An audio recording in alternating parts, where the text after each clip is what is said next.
係特別嘅一日嚟嘅，因為咧今日請嚟嘅呢一位嘉賓咧，好有趣啊！因為咧佢嚟過呢度，亦都接受過我哋嘅訪問。但係當佢嚟呢度嘅時候，我同你都係未出世。我哋係未喺呢度開始做嘢嘅。Harry 哥哥未出世就係啦，你唔好嚇親你。係啊，埃及妖后咩唔通係咪？先至老過我嘅啫。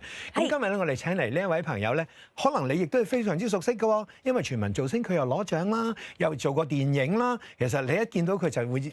我知道，我認得佢啊咁，而且咧佢有啲新嘅消息今日會發布嘅噃，究竟係邊位咧？即刻就知㗎啦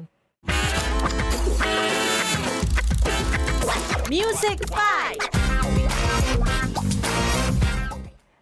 歡迎我哋身邊有陳偉璇喺度。Hello， 大家好，我係 Kira 陳偉璇。Kira，你好啊！原來咧我哋睇翻一個消息咧，就係你原來咧上次嚟咧已經係4年前啦噃。2022年。係啊，我哋啱啱喺即係未開始之前都有討論大家嘅年齡啊，因為我發覺我都入咗行，其實都成今年係11年啦。你講㗎係咪？你好樂意講，因為一啲都唔似啊嘛。我係非常之樂意，我係18、9歲就開始入行，咁所以都係去咗一段時間之後，即係雖然做咗好多唔同嘅角色啊、身份啊，咁而家都仲係覺得好多嘢都好新奇有趣啦。呢樣嘢係好好嘅喎，就係因為正正你入行嘅時候好早啊嘛嚇，咁但係都唔係咁多人咁容易可以咁細個咁年紀輕就入行，你應該係好 talented 㗎啦。不如咁啦，既然係講18歲已經入行，不如想了解下 Kira 細個嘅時候又點樣開始有咁多演藝嘅機會啊，或者 training 啊咁咧？其實我細個咧係讀體藝中學嘅，即係諗住係做運動員。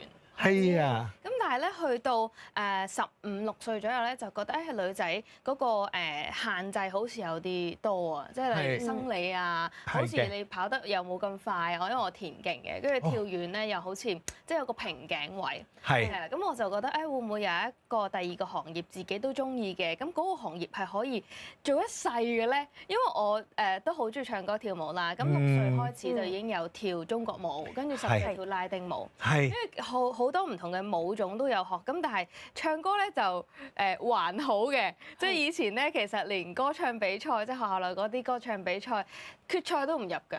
哦，係啊。咁但係咧，我個人咧就都即係勇於嘗試啦。儘管嗰樣嘢唔係自己擅長嘅，但係我都想試下去做。咁啊，中學嘅時候啲朋友叫我陪我去參加歌唱比賽，咁我就將呢一個拉丁舞啊同埋一個流行曲咁結合咗去參加比賽。即係已經唱跳啦，中學嘅時候。係啦，因為我覺得跳住舞咧，我自己安心啲啊，即係會驚㗎嘛。嗰樣嘢你拿手啲啊嘛。係啦係啦。咁比賽完之後覺得，其實唱跳都真係好正喎，嗰種感覺，同埋我係好中意一路唱住一路跳住嗰種現場感啊。係。咁所以我就參加咗超級多18區嘅歌唱比賽。超級多。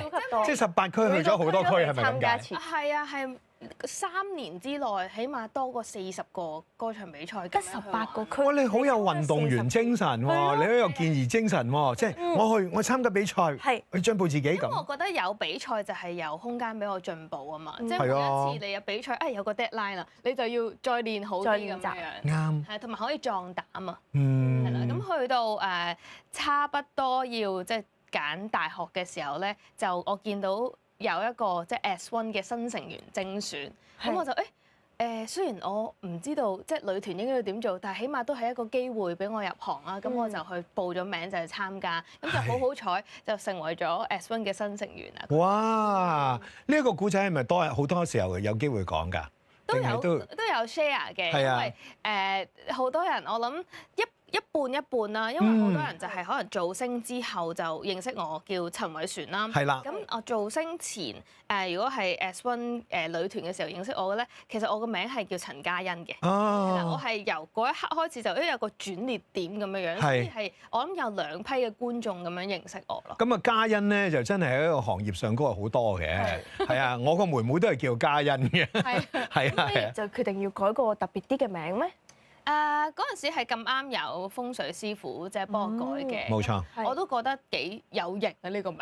有型，係啊！你好需要木㗎喎。係啊。我唔知啊，即係我自己又冇乜太研究，但係我就係我既然揀得佢，我就相信佢咁樣咯。咁好彩就係有呢個節目，我就可以即係好多觀眾由嗰一刻重新認識我嘅時候，就叫咗我嘅新名啦，即係叫到而家基本上係個比例係9:1咁樣嚟，多過以前。咁啊，我覺得偉璇呢一個名咧係好襯你嘅，因為即係佢係好特別啊。係啊，嘉欣真係好容易啊嘛。咁但係你又覺唔覺得其實改咗呢個名之後，其實所有你做嘅嘢唔同咗咧，個感覺又有冇開始唔同啊？我覺得係都多樣化咗好多啊。係咧，因為一改咗名，咁又嚟有參加真人 show 啦，咁都係入咗行嗰陣時入咗行5年，儘管係有女團嘅經驗啦、出 solo 啦、同埋去台灣參加比賽啦，咁但係都係未試過真人 show 嘅，即係好赤裸嘅一個即係拍攝嘅手法嚟㗎。啱啊，唔同㗎，係超級唔同。跟住就開始有玩一啲綜藝啊，我有做主持啊，係啊，跟住真係超級多樣化，總之而家都有拍一啲網上嘅一啲自己嘅 channel，咁我就有同人哋去改造屋企啦，做一啲收納啦，咁所以而家個身份就變咗唔單止係歌手咯，就會有做 content creator 啊，做主持啊。你其實都好多方面嘅發展，我喺呢度咧好有趣，因為好多時候歌手咧都會見到啊，會介紹下你啲音樂嘅作品啦，係咪啊？大事慶祝啦，本日終了呢一個傻瓜一個啞，跟住一大堆好有趣嘅一啲歌啦。咁但係咧，電影呢樣嘢我反而突然之間叮咗出嚟喎，都有2個 entry 喎。Planet 1110係咩嚟㗎？你係女主角嚟㗎噃。嗰啲係一啲微電影嚟嘅小製作，係為咗嗰一個MV咁，然後有一啲延伸嘅一啲小影片咁樣。中唔中意呢啲咧？我拍過一個我自己好中意嘅，就係九龍皇帝。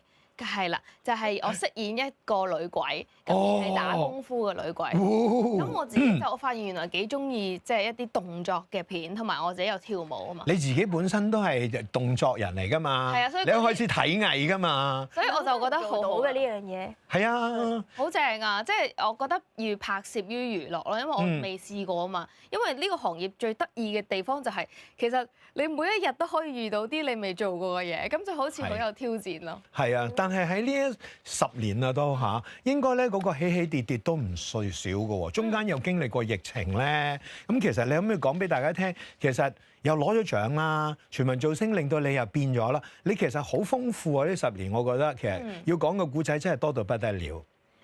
我覺得即係嗰個浮沉都幾起伏㗎，係咪咧？因為好多人可能睇咧我哋即係幕前嘅工作就佢有啲咩作品出，但係睇呢啲咯。好多時候你唔知嘅就係我哋冇作品嘅時候，或者要等嘅時候嗰個時間都幾長㗎。咁你做啲咩咧？喺呢啲時間裏邊，你唔停得㗎噃。我之前就即係女團完咗之後，咁又係一個浮浮沉沉嘅階段啦，我就有拍一啲自己跳 K-pop cover 嘅嘢喺 YouTube 啦，跟住有自己編舞啦，係啦。咁之前就好彩有個我編咗一隻舞叫《告白氣球》，好多年前㗎啦應該。跟住就有一啲台灣嗰邊嘅導演咧就睇到，就邀請我過去做一個即係歌唱比賽嘅踢館咁樣咯。咁好玩啊！係啊，就過到去就喺疫情之前嘅事嚟嘅，係啦。咁我過到去都有贏咗個比賽，就覺得嗰邊嗰個 vibe 啊都幾好喎。咁但係可能即係嗰個方向都係想喺翻香港唱廣東話歌咁樣發展。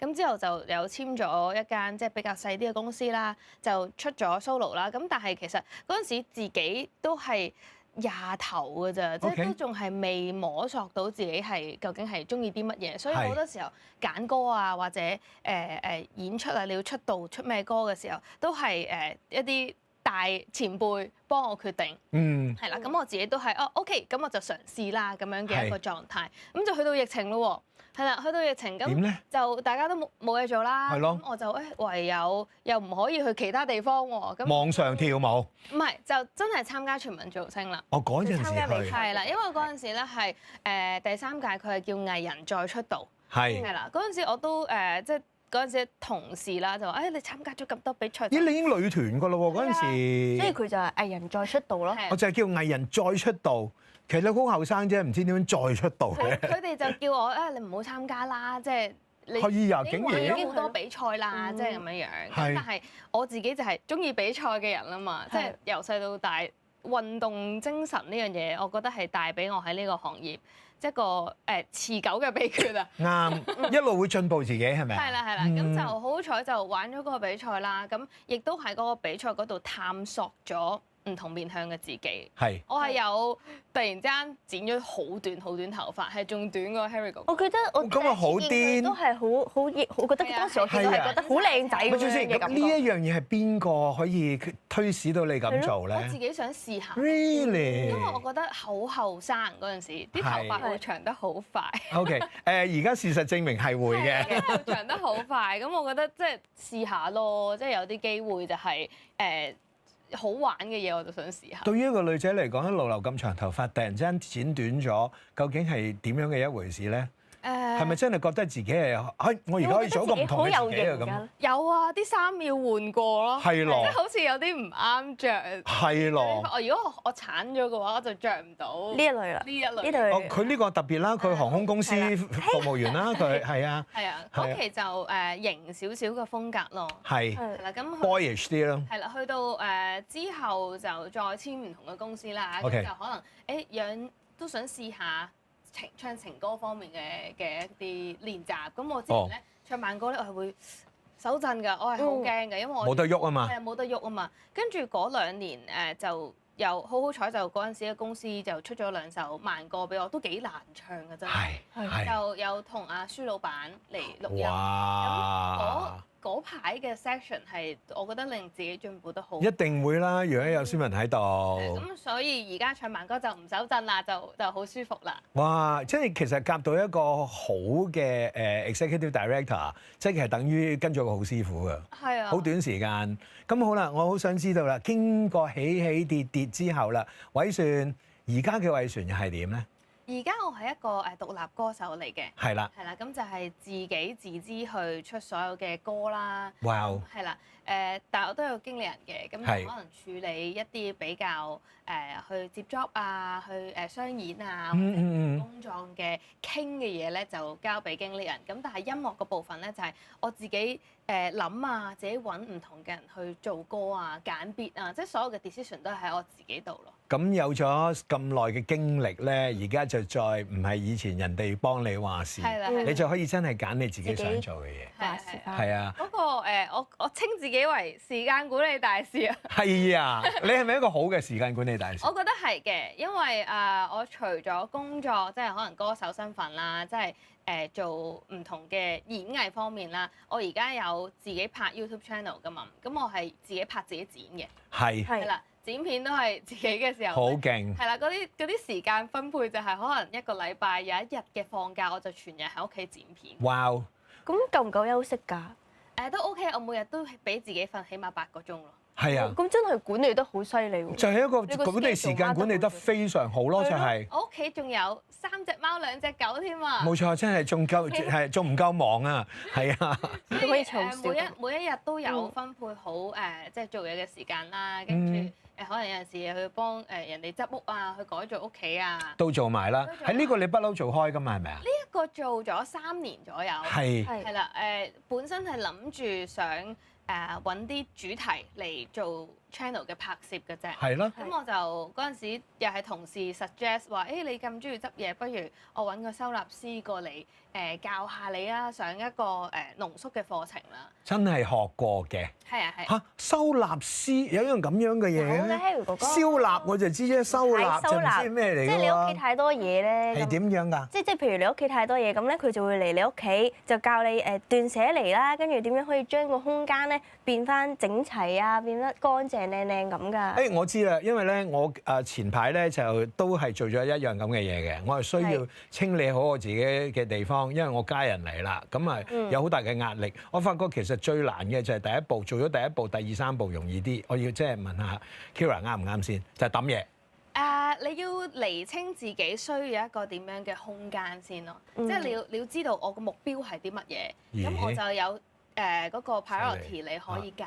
果然係跟個師傅，好專家，係啊！唔該你諗清楚你要啲乜先，係要抌㗎啦，但係你唔好抌完之後要後悔啊嘛，嗬，係啊。因為有陣時未必需要抌好多嘢嘅，哦係咩？睇下你自己個空間，究竟你想要一啲騰出幾多位啦，或者原來你已經夠位嘅，只係你唔識擺，你唔識摺衫，你唔識擺嗰啲即係歸位，令到你成日都好似啲衫一翻到嚟見到冇位喎就劈喺度。係啦，呢度一件嗰度一件。呢啲係可能係行動線唔方便，令到你有呢啲唔好嘅習慣咯。係啊，所以未必係真係需要。哇！我一嘢就掉晒所有衫，唔係咁樣。你好犀利，我覺得你做好多嘢都得㗎。我覺得咧 Kyra 直情咧係聽起嚟咧好持家有道啦，跟住時間又管理得好好啦。但係點解偏偏你今次出咗首歌就係似個男人咧？呢首歌咧就係個主題咧，其實係講我嘅擇偶條件，係我對人生伴侶嘅一個 standard 咯。係啊，係啦。OK， 咦呢樣嘢不嗱，我一定要聽嘅呢首歌，亦都大家咧，我覺得有好多男士咧要留心聽呢一首歌，咁就知道 Kyra 嘅擇偶條件。但係咧，你而家可唔可以講少少俾我哋聽咧？例如個歌詞啊，或者你嘅擇偶條件係點嘅？我覺得因為我呢個歲數啦，我而家3字頭啦。You're so young。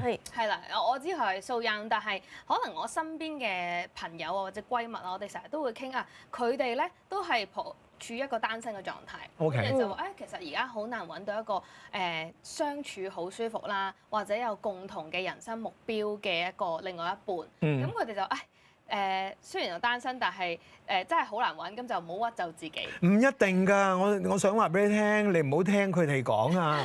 啲女仔咧成日咁啊，如果自己唔開心咧，佢會影響到埋身邊嗰啲人都唔開心。你揾唔到㗎，你唔好揾。唔係㗎，可能你係揾到㗎。係啊，我都有鼓勵佢哋嘅。首先即係呢首歌，即係唔係話我要一啲點樣嘅男人，但係我首歌最主要嘅 message 係想令到佢哋知道，你要自己先進步，你揾另外一半都要同你一齊進步，嗰個先係最長久嘅一段。即係做好咗自己。即係先要收納咗自己先。係整理好自己。整理好。咁再揾另一個。因為佢哋成日都話，可能遇到啲媽寶男啊，即係有啲佢又冇咁細心。咩叫媽寶男啊？即係乜都問咗媽媽先。問咗媽媽先。哦。係啦，咁你知即係媽媽照顧得佢太好啦。而家有啲咁嘅男人嘅咩嚇？即係去到30幾歲唔會問阿媽㗎，係咪啊？係啊，恨都唔知幾恨自己做個男人啦，仲要問阿媽。因為即係真係可能以前拍拖，大家就會話浪漫啊，或者傾得埋咪 OK 咯。但係可能去到我哋大個咗，我哋開始同居啦，生活上有好多嘅小細節，可能佢冇洗衫，今日佢竟然冇洗頭先瞓覺，呢啲好細微嘅嘢，係啦，真係大家可能都覺得好細微，但係就係嗰個生活習慣有啲唔夾。喂，你唔話俾我聽，你嘅即係心裏邊嘅伴侶應該係每日都要洗咗頭先瞓覺嘅？要㗎，唔得嘅咩？你都係咁污糟嘅咩？咪沖涼同洗頭兩樣嘢嚟嘅，兩樣都要㗎。唔係可唔可以唔洗頭，淨係沖涼啊？唔可以咯。你唔得，你係一定要洗頭嘅，即係晚晚要洗頭嘅。我基本上日日都洗頭。我都係啊。即係如果要同你拍拖，唔該就係要晚晚洗頭嘅男人。我哋需要乾淨衞生㗎。喂，但係你唔明啊！我哋朝早起身沖涼㗎嘛，我朝早起身第一件事就 go into a hot cold shower 㗎嘛。係啊，咁夜晚黑又沖，日頭又沖咁啊。其實冇所謂嘅，因為最緊要係你嘅伴侶係同你夾到同埋接受到。啊，你講得啱，冇錯，係，好。所以我而家即係可能呢首歌，我唔係話全世界人都係咁，所以但你要係咁。我嘅 standard。好啦，咁你幾好啊！將呢啲嘢等喺個歌詞度，係啊。你想追我，聽咗我首歌先咧？係啦，咁如果我哋依家想追偉璇嘅話，我哋咪聽首歌咯。聽完首歌，你咪知道佢要求係啲乜咯。好啦，咁我哋咧就將偉璇首歌擺喺我哋咧轉頭電台部分咧，就為大家播出㗎啦。今日好多謝 Kyra 上嚟同我哋分享，希望下次唔好要再等幾年先至再嚟啦。係啊，好快，你要做主持添啊！你識好多嘢啊。你哋專業啲。咁唔係嘅，你聽我都係即係。我哋都係我哋傾下偈。係咯。係啦，好啦，咁多謝 Kyra，期待下次再見啦。